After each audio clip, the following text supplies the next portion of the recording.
Hello, Canucks fans.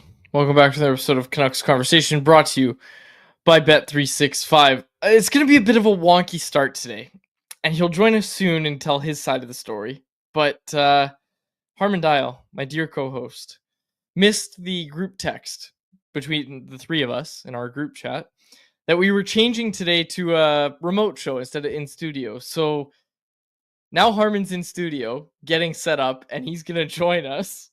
We're not in the same room, but he is in the Wall Center studio, so he's going to join us soon. And now I owe Harmon two shows like that because this isn't the first time this has happened, and people will know this too. This is not the first time this has happened, and I said at the time that there would be a show where I go in studio, but Harmon doesn't, and now I owe him two of those. I was going to make up for one next week. I thought I was going to make it even, but nope, we're not going to do that, unfortunately. It's going to be two shows that I owe him. We're going to do it next week. We'll have Harmon up here in about 30 seconds. Looking forward. Just getting the final connections done there. Well, I'll tell everybody that last night's watch party was phenomenal. And I was very, not worried, but I was a little bit, not sure how it was going to go. But I want to give a shout out to the people that I got to meet last night, got to hang out with some of our listeners. I hung out with Tyler, Lydia, Skytraining, Elfrin Canuck from our chat. That's not how you spell Harmon's name. And then Paul Papadoulis as well. We met up with some fans, and some listeners of the show. And honestly, it was just a lot of fun to watch them play. Harmon, I'm sorry, man. I texted you and I said, I'm so sorry. And I start this show by saying, I apologize. It's crazy. This isn't the first time this has happened either. Yeah, this one isn't really your fault, though, because you sent a message at 9:45 saying, can we pivot to remote? The thing is, though, that we talked about doing Friday in studio so many times that I didn't bother to double check. And for whatever reason, my WhatsApp notification didn't come through. So it was only until I showed up at the studio and it's 1:55, 5 minutes to show. I'm like, where's Jacob? Where's Quads? And then I check the WhatsApp and then I see your message. Whereas in the previous occasions, you just straight up hadn't even messaged me. So this one, you at least did your part. I just sort of got unlucky there. Still, I usually text you too. Usually you and I text separate. So I apologize, but we're going to have a great show regardless. And well, I said I'll get you back on Monday. I'll be at the Wall Center. You won't be. I'll get you back. We'll figure it out. But we're going to have a great show. And anyways, quickly, I'll just say big shout out to Mike Rogerson, Harrison Price producer. He was still at the studio. He was able to get Harmon connected. So shout out to Mike for getting Harmon on. Yeah, we appreciate it. We really appreciate it. And it's good. We're live. We're live and we're good to go. As I was saying, the watch party was great. Paul Papadoulis, Skytrain, Elfrin Canuck, all those people that I met yesterday. It was just so much fun. It was great. And honestly, I said that we would have fun regardless of what was happening on the ice. But what happened on the ice wasn't all that bad either, Harm. The Canucks take down the Colorado Avalanche. Were the Avs coasting a bit in your mind? Like, I know they didn't have Nate McKinnon, but like that wasn't the best Avs performance we've seen. But also, I really liked the Canucks, especially in the second period, their pressure on the Avs. Yeah, I don't know if coasting is the right word, but they weren't as polished as they usually are. In the first period, I mean, Kevin Lankinen was huge in keeping the minute. It felt like, especially towards the latter half of the first period, the Avs were piling up shots, quality chances in bunches. They were looking threatening off the rush. Lankinen kept them in it, and it felt inevitable that, okay, if they keep controlling the flow of play like this, they're going to get one, they're going to get two. It's only a matter of time before they take the lead. But then in the second period, you saw the Canucks really bounce back. Kiefer Sherwood, of course, single-handedly leading the charge there. But also the Avs started playing a bit lackadaisical with the puck. They weren't managing it with a ton of discipline, some sloppy turnovers. You saw them make mistakes, but also the Canucks kept fighting. They kept battling. They were hounding the Avs on the forecheck. They were doing things to force those turnovers. And as I alluded to, I mean, Kiefer Sherwood, for him to get up to 40 points, the assist on DeBrusk's goal where he uses his speed in the neutral zone to first create a 2-on-1, and then off that separation, the sweet deke to get Sam Girard to bite and then sort of leave him in the dust, and then make that backhand pass across into the middle to DeBrusk. You just see those occasional once in a while flashes of elite hands from Sherwood, and some terrific playmaking there. And then the goal that he scored himself just 3 minutes later. What a heavy rocket of a shot off the rush, and a neat play by Dakota Joshua, who also had a terrific all around game. Good vibes for the Canucks all around. Absolutely. And I was talking about this with Paul last night, Paul Papadoulis. I was talking about it with him. The fact that Sherwood signed for another year at 1.5 million, what an advantage that is for the Canucks. Really, really a high value player. And when you look at what's happened in Nashville this year, you just can't really understand the decision to let him walk, especially like he was an impact player in their first round playoff series that they had last year. It still surprises me that Nashville let this guy go, but the Canucks are better for it. Now, Harm, I need to make another apology. Feel like we've been talking a little bit too much about, oh, you got to give to get. You might have to trade Elias Pettersson. Never trade Elias Pettersson. Guy has a monster game. We broke it down over at Canucks Army when we looked at the statsies, when we dove into natural stat trick. Team best Corsi and expected goals for percentage as the Canucks beat the Avalanche. And of course, drops the gloves with Logan O'Connor. And I think I've mentioned this on the show, but some folks out in Abbey as well told me that he was looking to some teammates, and I don't know which teammates, I'm working on that, looking to some teammates at a practice on where to grab on the jersey. And I think I've talked about this before, getting some fighting tips, because he was like, hey, I might have to drop the gloves at some point. That opportunity presented itself last night, and he goes toe-to-toe with Logan O'Connor, handles himself just fine. I thought it was great. I was talking about yesterday how much I love fighting, and it was great to see Elias Patterson drop the gloves, stand up for himself, really. Like that's just him not backing down, right? Love to see it from Elias Pettersson. There were some absolute haymakers on both sides from that scrap. That was a good fight. A lot of times you see a couple guys who don't drop the gloves often get in a scrap and it turns into a hugging contest or somebody goes down easily. No, they were exchanging some really hefty blows. I also love how when DPD first dumped O'Connor, he just stood over him as if to rub it in his face. And that's probably what prompted O'Connor, who doesn't usually drop the gloves himself, to want to fight. And he's probably thinking, oh, a rookie defenseman, I can't let him punk me like that. So that's funny how the fight first started, and then the scrap was amazing. I also love the reaction on the bench. All of his teammates standing up, giving him stick taps. Rick Tocchet walking over, giving him a pat on the back. You just love to see little moments like that, and for DPD to get his first career NHL goal against Anaheim, now get his first career NHL fight. He's checking off the milestones awfully quickly here. And I've really been like, there are some defensemen in the NHL that have the size, but they don't actually play with a level of like meanness and nastiness. And I think we saw that at times in the first half of the season with Vancouver's bottom four, where between Soucy, Myers, Desharnais, and Forbort, they had a ton of size, but they weren't like a mean, rugged, like really physical group.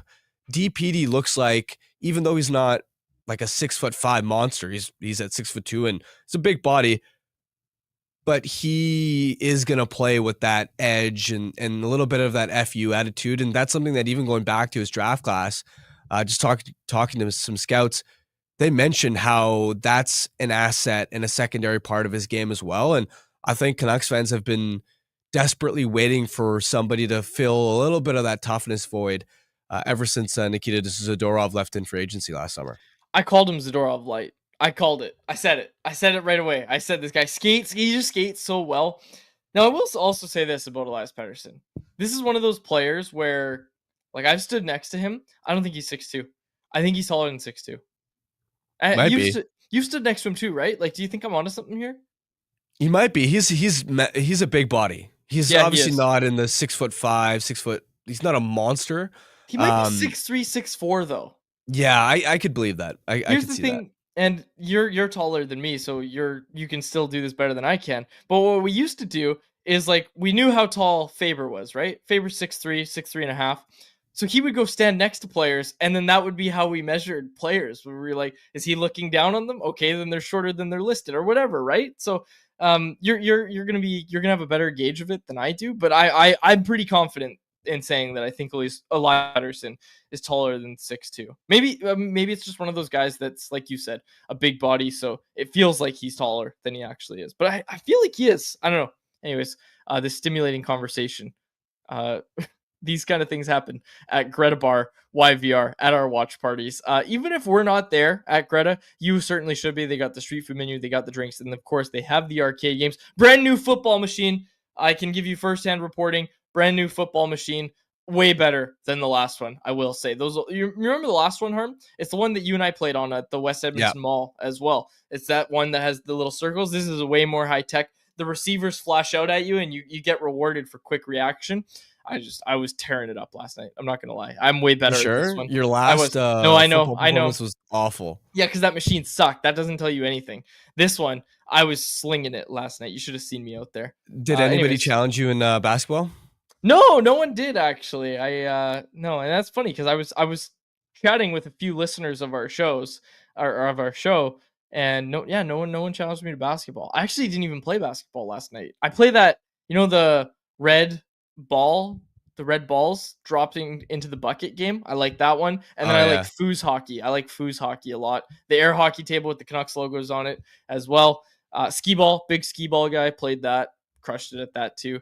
Anyways, Greta Bar, YVR, great place to be. Now, I wanted to get to this, or sorry, Harm, did you have anything else in the game that you wanted to get to?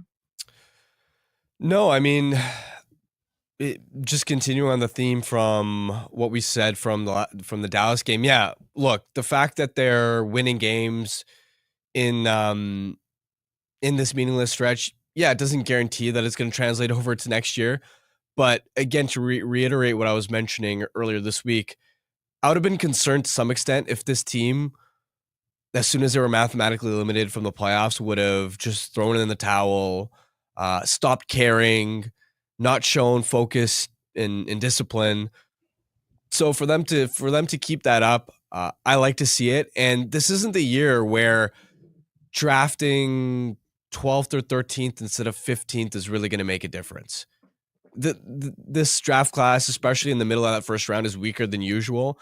This isn't the year to really be worried that they might end up picking 15th or 16th instead of 12th or 13th or whatever. Yep. Yeah, exactly. Who's that center I like? James O'Brien? Is that it? Is it Jake O'Brien? I think it's Jake O'Brien. Jake O'Brien. Yeah, this is my guy. This is my guy. I don't think he's going to be available. I know. This is why I say trade the pick. Yeah, he seems like he's skyrocketing. He's locked into a top 10 spot at this point. Yeah, he's skyrocketing.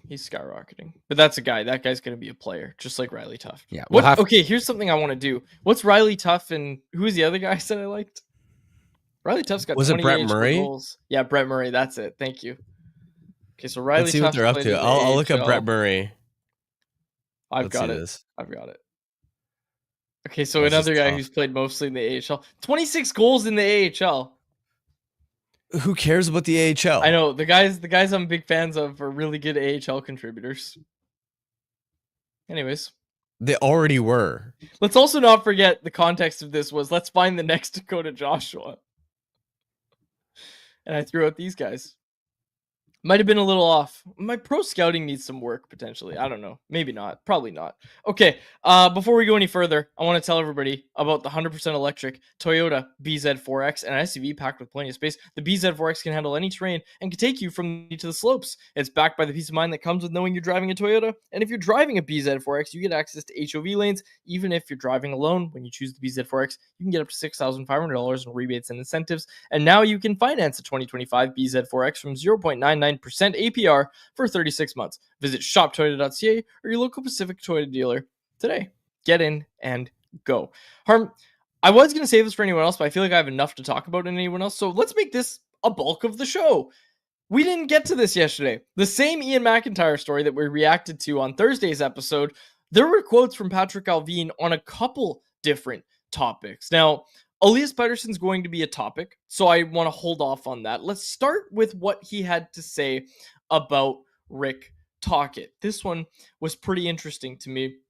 And for those that didn't read it, it was the article that Ian McIntyre wrote at Sportsnet, it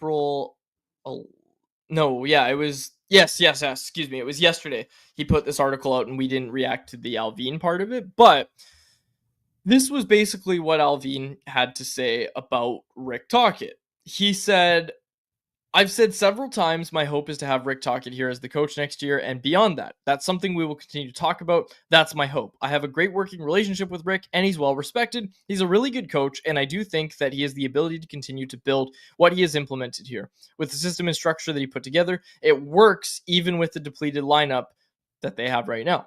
I think a lot of players that have come in here have career years and they can only get better working with Toc and his staff. Now, Ian put this in as a follow-up. He said, would the Canucks use their club option on Tocchet to force him to stay next season? Of course, that was reported by Elliot Friedman. And this is what Allvin said.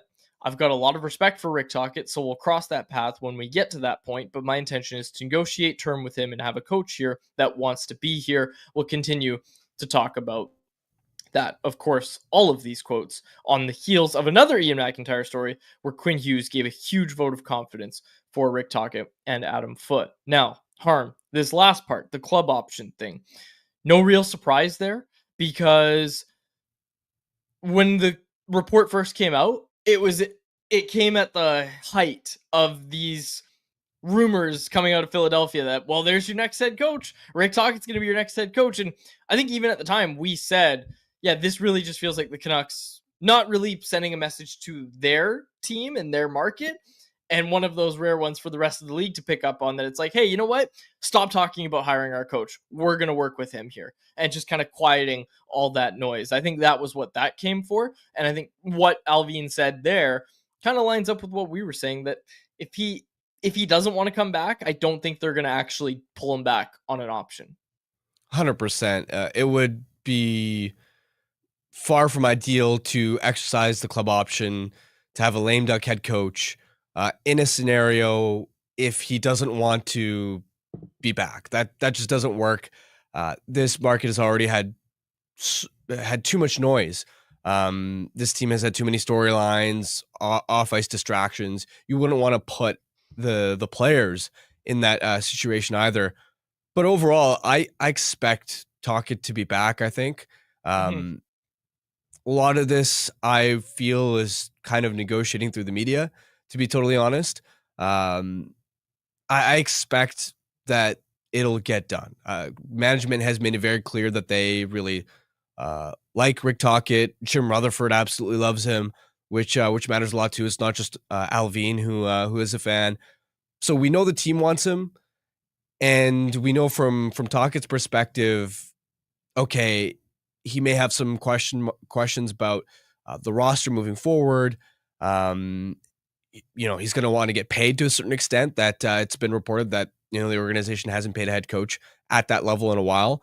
But I expect, given how much the organization likes Tocchet and the endorsement that Quinn Hughes gave him as well recently, I would expect Tocchet to be back. I think it's more likely than not. Yeah, absolutely. I agree with you. And ultimately, like, paying a head coach doesn't count against your cap. It's like baseball contracts, right? Fans shouldn't really care how much a head coach costs. Who cares? It's not your money. But it is Francesco Aquilini's money. So we'll see. We'll see which way the Canucks go on this. But it is, of course, it's going to be an interesting one to follow. Nothing concrete yet, but I do also just get the feeling that it is going to end with Rick Tocchet back in Vancouver, one way or another. We'll see what happens with it. Brad said this. He said, Quads, if you've not paid attention to Allvin at all the last 3 years, since when does he want to quiet things down? He usually likes to throw gas on the fire. It is a change of pace for Allvin, but look, you do want to quiet it down when other teams are talking about, and not teams themselves, but other markets are talking about, their head coach is going to be a great option. That has no benefit for the Canucks. Allvin likes to throw gas on the fire when it benefits the Canucks. That has zero benefit. And ultimately, like, it worked. When's the last time you heard another market talking about hiring Rick Tocchet? It was very, very loud all over social media. Every time I opened social media, I saw something about, Philly's hiring Rick Tocchet. Does he make sense here? Does he make sense there? I haven't heard anything about that since Allvin came out and said, well, I guess it was Friedman that said it, but since Friedman reported that the Canucks would be willing to bring him back on a club option. Haven't heard anything, and I think that's what the Canucks wanted, and they accomplished it. They got their wish. So there's no more conversation about Tocchet going elsewhere for now. There's a second quote here. Anything else on Tocchet you wanted to say? Like, I think we agree at this point. No, let's move on. Okay. There was this second quote, and this one was interesting. This was about Elias Pettersson. Now, again, if you haven't read it, folks, really good article. It covers the Besser stuff that we talked about yesterday as well. This is what Ian McIntyre wrote about Elias Pettersson and his conversation with Allvin that was about Elias Pettersson. Obviously, we know at this point that the Canucks weren't happy with the preparation in the offseason. Pettersson said he had to train around his knee.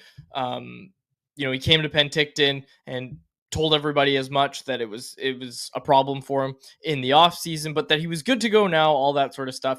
Canucks weren't very happy with his conditioning, and obviously it was a very, very bad year for Pettersson. This is from the article.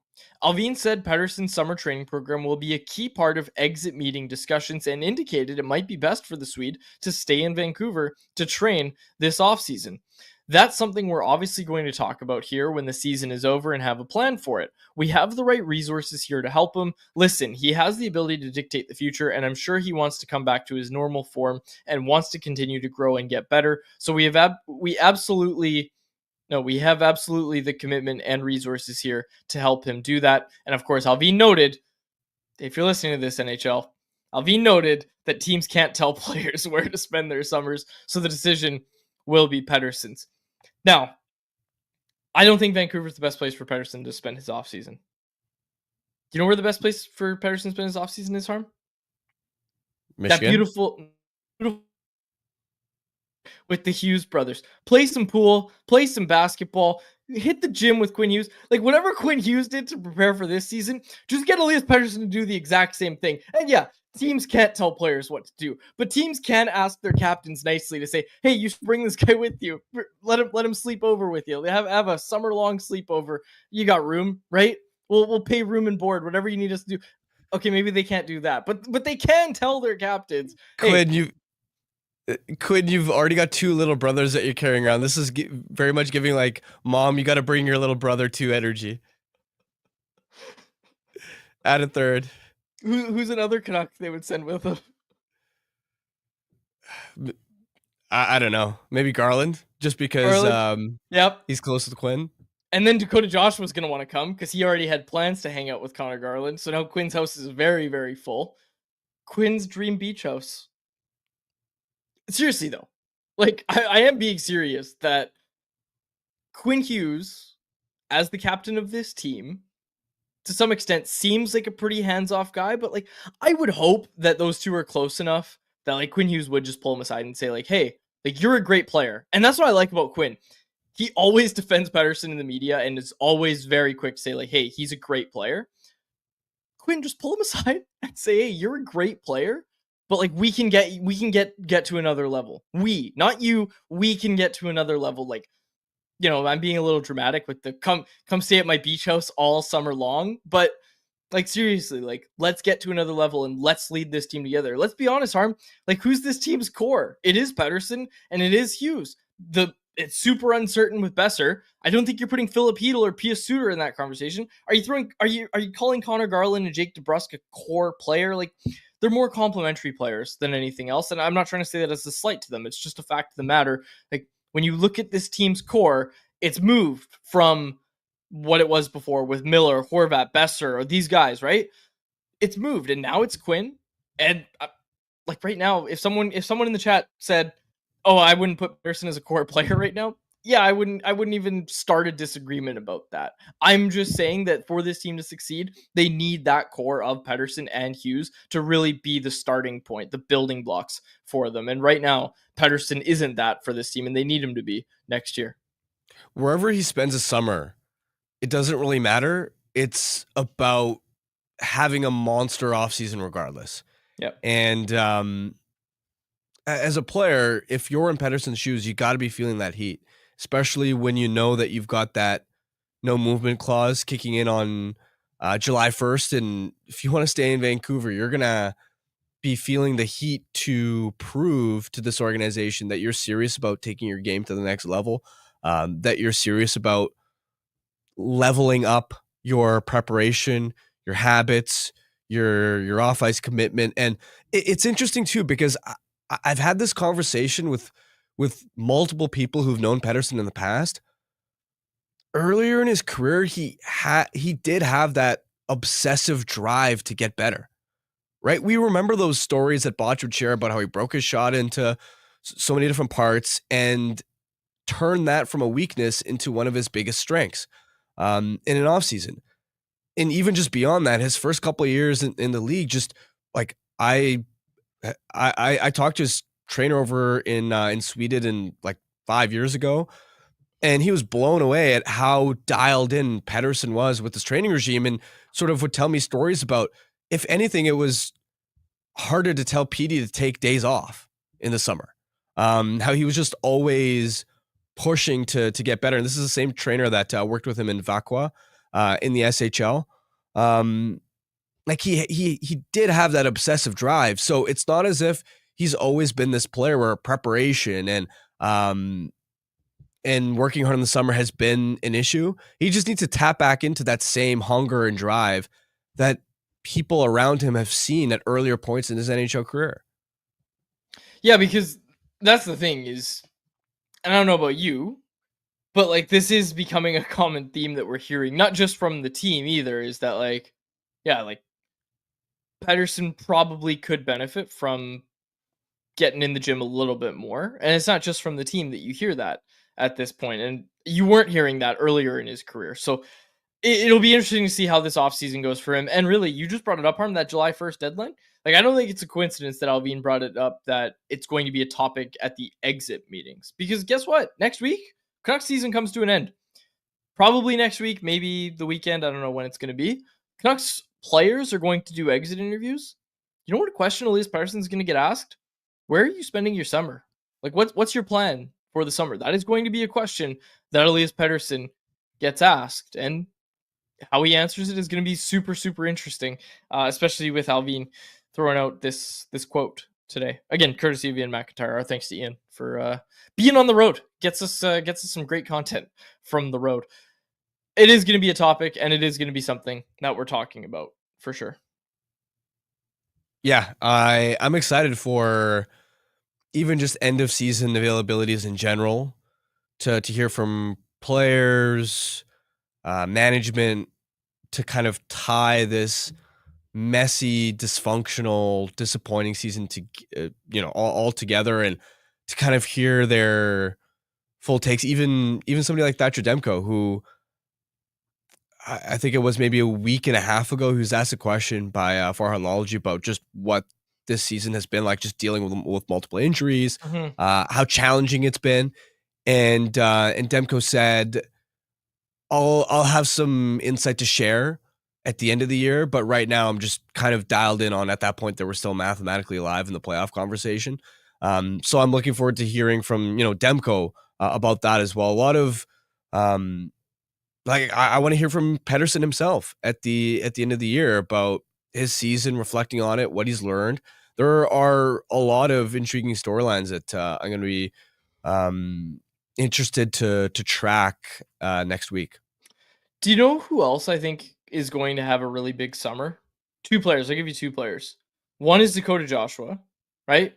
And Tocchet was talking about him yesterday. Another really good game for Dakota Joshua as well against Colorado. We should have mentioned that. We didn't. Dakota Joshua has been looking great lately, really liking his anticipating, which is what Tocchet keeps talking about. And again, he's rewarded last night. Absolutely happy to hear it for Dakota Joshua, and Tocchet again reiterating that he should be trying to finish this season strong and not just saying, okay, I'll get him next year. Finish the season strong, have a great off season of training, and come in next year and be a real impact player. Dakota Joshua's number one on my list, but number two, dark horse candidate, Jonathan Lekkerimäki. Like, this guy has so many tools.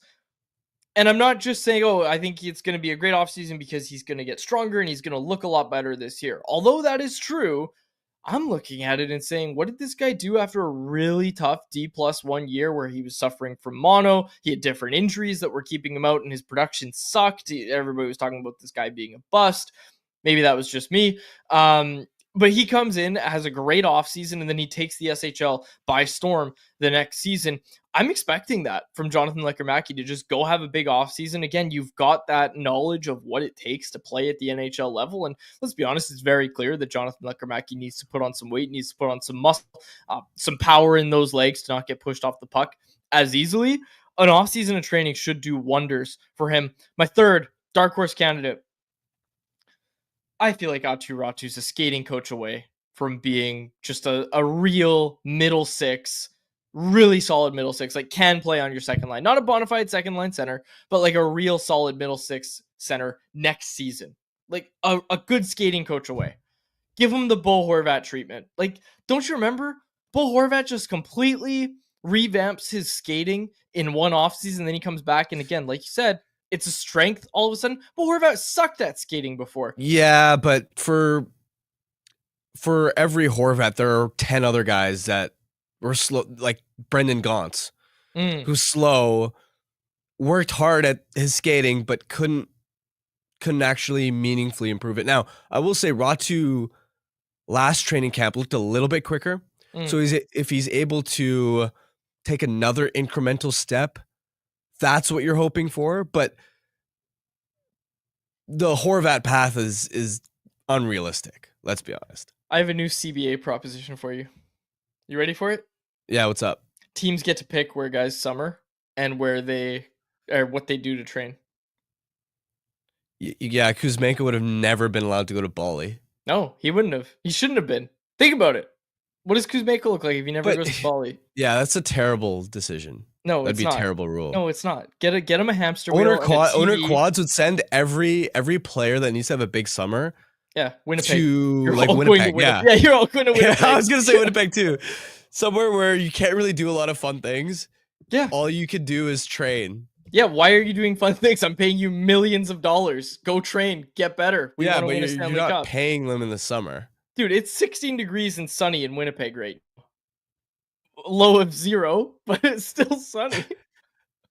Yeah, you'd have to send them. Well, you got to remember, this is global too. You're not restricted to North America. Oh, yeah. What's Siberia like at this time of year? Send them to like a third world country. Yeah, then you'll be thankful. Everybody, never mind. Never mind. What is Siberia like? Karin in the chat, Tyrant Quads would send everyone to Siberia for the summer. Yeah, someone brought it up already. That's great. Owner Quads. People love Owner Quads. No, well, but you were called Tyrant Quads. You're not just an owner anymore. Now you're a tyrant dictator. It's got a good ring to it. I like that. I mean, they're one and the same, right?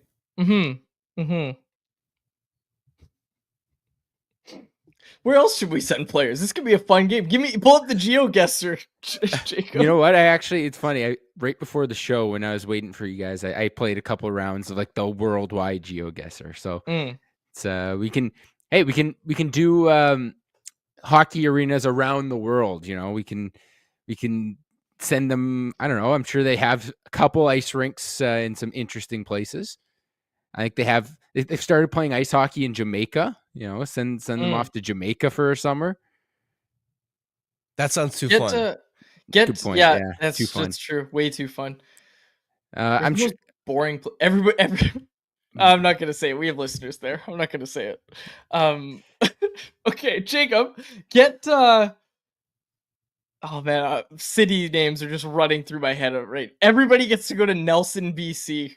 That's where everybody gets to summer.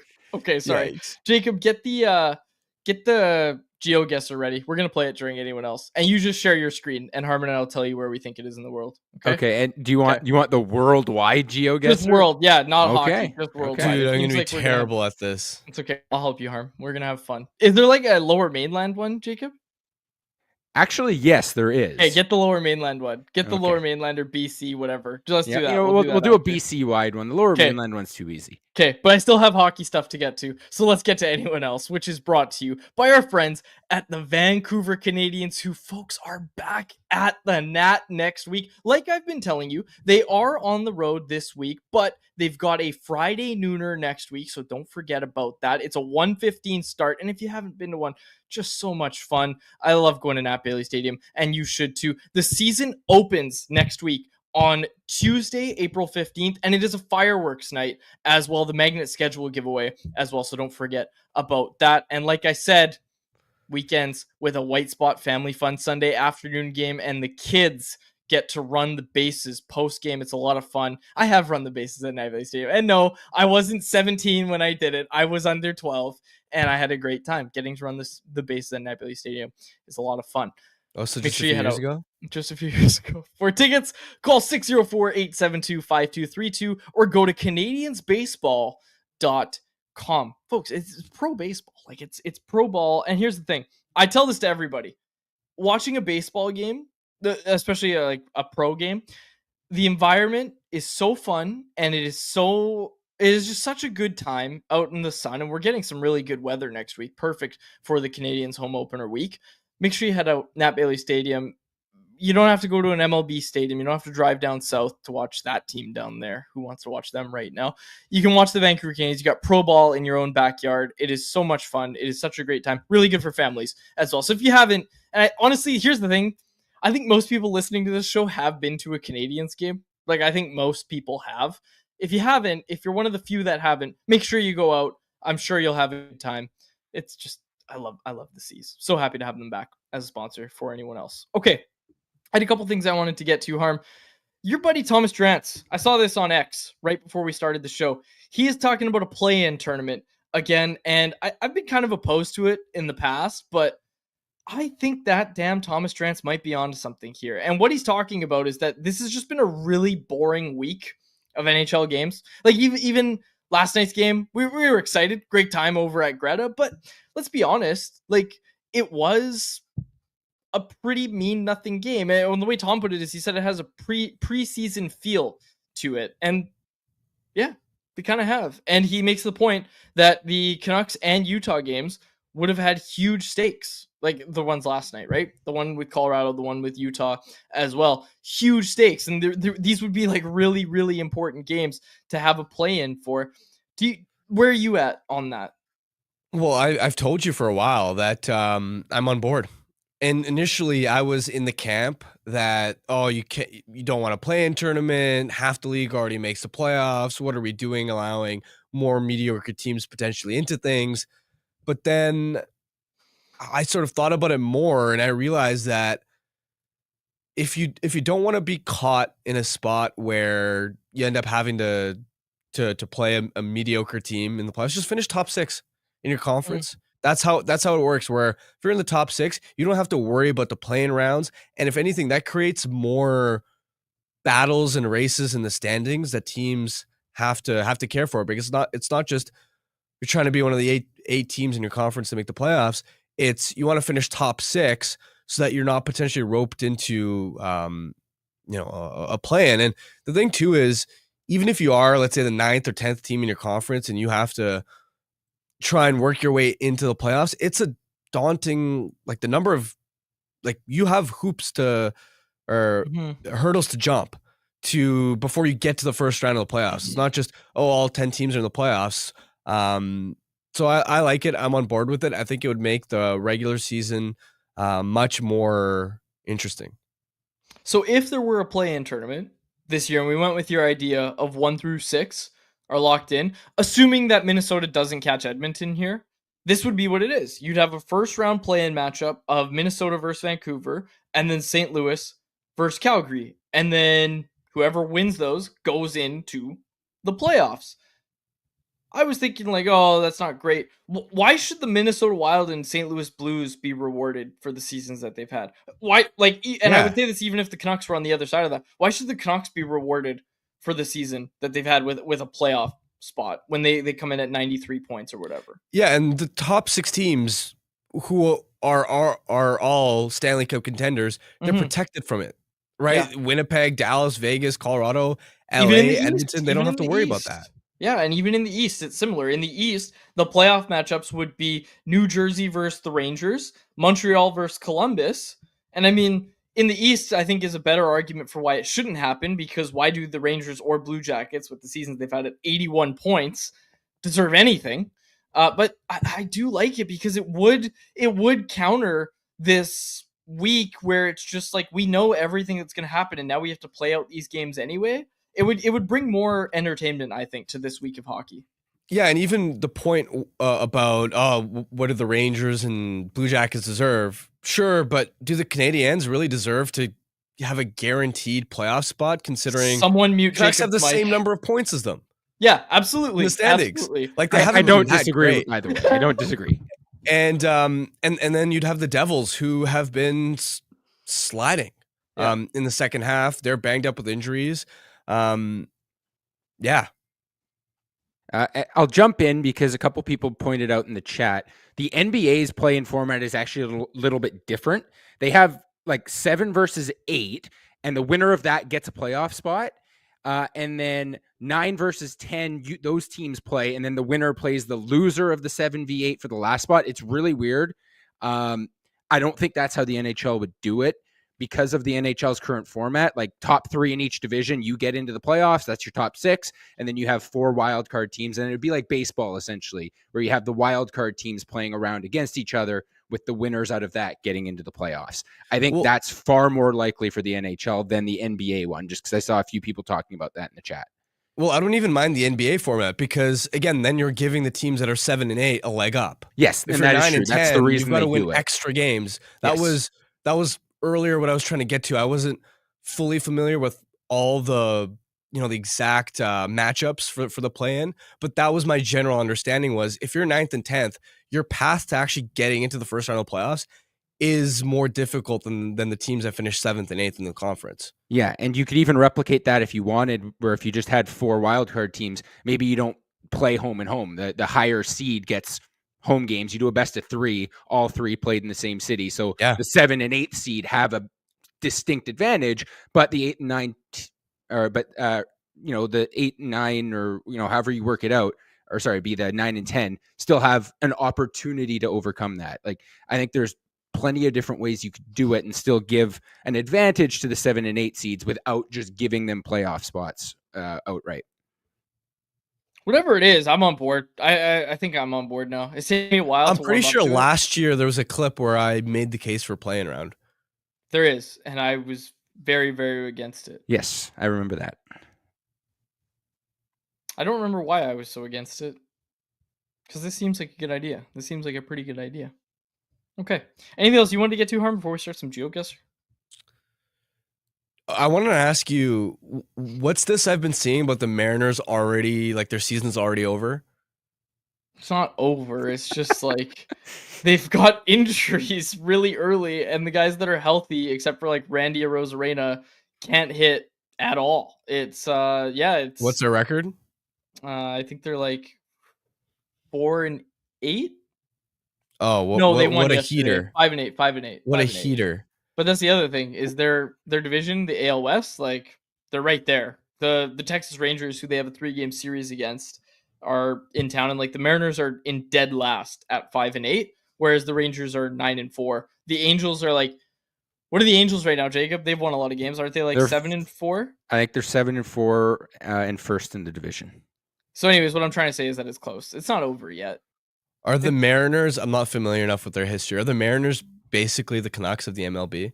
Worse. No, we used to say that the Rockies are the Canucks of the MLB because the Rockies go out and get big players every once in a while, and then it doesn't work out. Yeah, Harmon, like the Mariners have been in Major League Baseball since 1977, and they've never made it to a World Series. They're the only current MLB franchise who's never played in the World Series. And in 2001, they set the MLB record for best regular season, like of all time. And the MLB's been around for like 500 years, and they how many wins did they have that season? 101? 112 or 116. Best MLB regular season record. And that team was just a monster. But the Mariners are also weird because they've had a bunch of Hall of Famers, and like arguably some of the greatest players to ever play the game have rolled through Seattle at one point or another, and they just never made it to a World Series. That's the other thing. It's like now they have bad ownership. Like now they have an ownership group that won't spend money, which is, and I mean they extended Kyle Raleigh, which is great. And we're not going to keep talking about baseball, but they should have done more this offseason. And I said that in the offseason. I talked about baseball during the hockey season, but let's not do it anymore. Let's play Geoguessr. Let's do it. Jacob, pull it up. Okay, there we go. Lower Mainland or BC? BC? All of BC. Okay. I think I'll be good at this. I'm not going to lie. I forgot. I'm going to be a liability. You're going to have to carry. That's like North Burnaby. No idea. Oh, no, that might be. You know what's funny? I think I know exactly where this is. This might be close to my place. Brentwood. No, I don't think that's Poco. Oh, yeah, no, I think that's it's Coquitlam. no, that's North Burnaby. I called it. That's Yeah. Grant. That's Grant Street. Oh, Yeah, yeah, that's okay. literally like it's Yeah. right by North. Yeah, it's right by Burnaby North School. Oh yeah, actually no, Yeah. that's why I recognized it. I've got That's why. Yeah. Okay, next one. yeah, Let's go. that's by Oh, Hold'em. that's Okay. Hold'em. Yeah, Yep. boom, done, easy. This is great for the podcast listeners. Oh, We're gonna I'm race so sorry. through this. I'm probably gonna cut this out of the podcast. By the No way, problem. Just- We're gonna absolutely race through this. Okay, Burnaby North. Where's Grant? Right down. You're too far. Down to your Yeah. right. To your right. There you go. is. Yeah, there it is. It's somewhere in there. Yeah, right we won't there. Go, we won't go for the perfect block Boom. off. That's Yeah. fine. Okay, let's go. That's like Capitol Hill. Oh, but this is all of BC, not just This is North all BC. Oh man. You know what? I'm gonna say that is is that Stanley Park? Nope. No, that's not Stanley Park. I think That's gonna be Vancouver Island. Yeah, I was gonna say I'm pretty sure we're on the island. Yeah. Just go ahead and click that might be that might be Roberts Creek. Roberts Creek, final answer. Hit it. Sorry, where'd you want it? Roberts Creek. Right Where's in between Seashelt and Gibson's. Right there on your left. No, up. Yep. There it is. To your right. To your right. I know. Just give me a sec. To your right, more. Pasqualcom. The coast. It's not the island. It's like the island. so, like It's Sunshine Coast. Okay. Yeah. Roberts Creek, right there. To your right. There it is. Boom. Not even All close. right. Port Hardy. Port Hardy. Fort Rupert. Harmon, how's your geography? Terrible. Okay. Like, this is just some generic highway. How does this help me? Yeah, this is like on the way to Prince George. I'm gonna guess Highway 1. Oh, but Highway 1. I think you're right. I'm pretty sure this is Highway 1. We're not gonna like go forever and try and find it. Yeah. Hit it. Yeah, I don't know how far north we are though. We might be a little further south. Just hit it. That's Highway 97. You said you wanted Highway 1? Hit like just south of Prince George. I love these games. We'll go somewhere around here. Okay.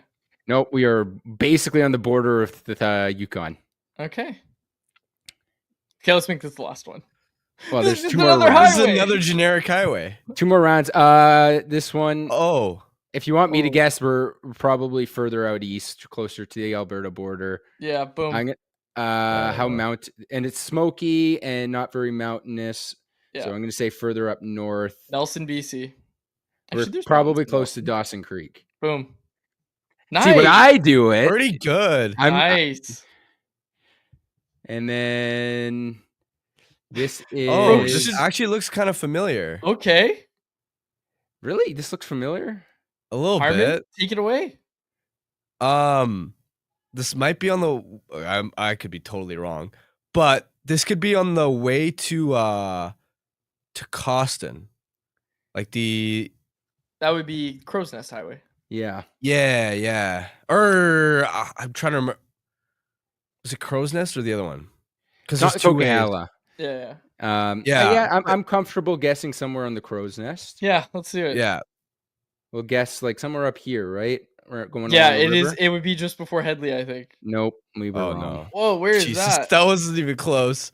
It's okay. I like that you got into it though, Harm. This is very. Oh, someone called that. Someone said Port Alberni in the chat. Someone had that. That's funny.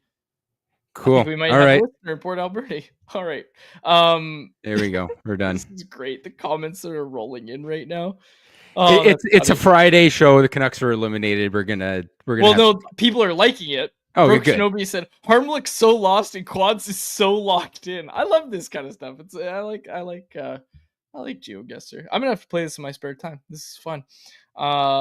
People throwing in guesses of where we were on the highways. Anyways, hopefully someone's listening to this on the highway right now. This is gonna be some nice weather coming up. Looking forward to it. All right, we will close it out there. We're gonna have some weekend games to talk about.